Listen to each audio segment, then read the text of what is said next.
कहती हूँ मैं, तुम नारी हो, लाचार हो, बेचारी हो, बस यही जवाब सुनती हूँ मैं जब बड़ी हुई, समाज की रस्मों को जाना पहचाना, मैं अपने सवालों का जवाब खुद में ही पाया।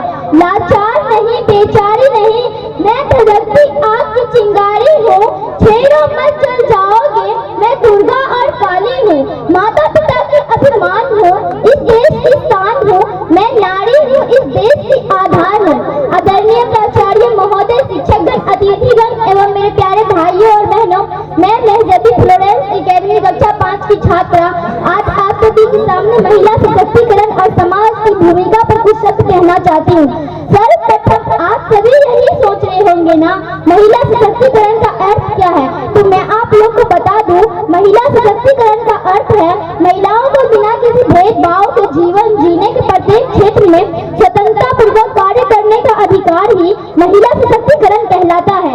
आप लोग सोच रहे होंगे इसकी आवश्यकता क्यों पड़ी? मित्रों, अभी भी हमारे समाज में कुछ ऐसे तत्व शामिल हैं जो बेटी को बेटे के समान नहीं समझते। मेरा प्रश्न उन लोगों से है, यदि वे ऐसा सोचते हैं तो फिर अपनी पत्नी के इलाज के लिए एक महिला डॉक्टर को ही क्यों ढूंढते हैं? क्या है आप लोग के पास कोई जवाब? कहने को तो महिला शक्ति की लंबी जुबान की हर कोई शिकायत करता है, कहने को तो इस महिला शक्ति की लंबी जुबान की हर कोई शिकायत करता है, फिर क्यों नहीं कोई गूंगी लड़की से शादी करने को तैयार होता है? फेसबुक के बारे में तो आप सभी जानते होंगे।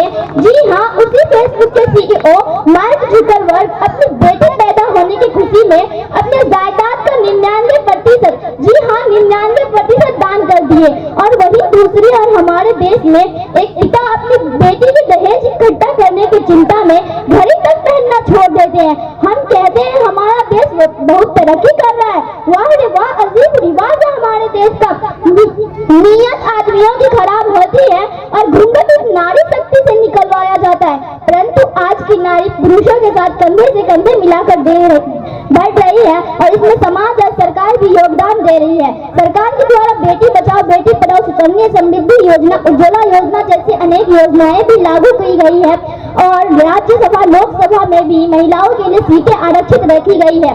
सुना है परिवार का बोझ बढ़ा, सुना है परिवार का बोझ बढ़ा, ऑटो रिक्शा रेल तक चलाने लगी है नारियां, साहस के साथ आसमान भेजकर अंतरिक्ष तक जा पहुंची है नारियां, आजकल तो वायुयान तक उड़ाने लगी है नारियां।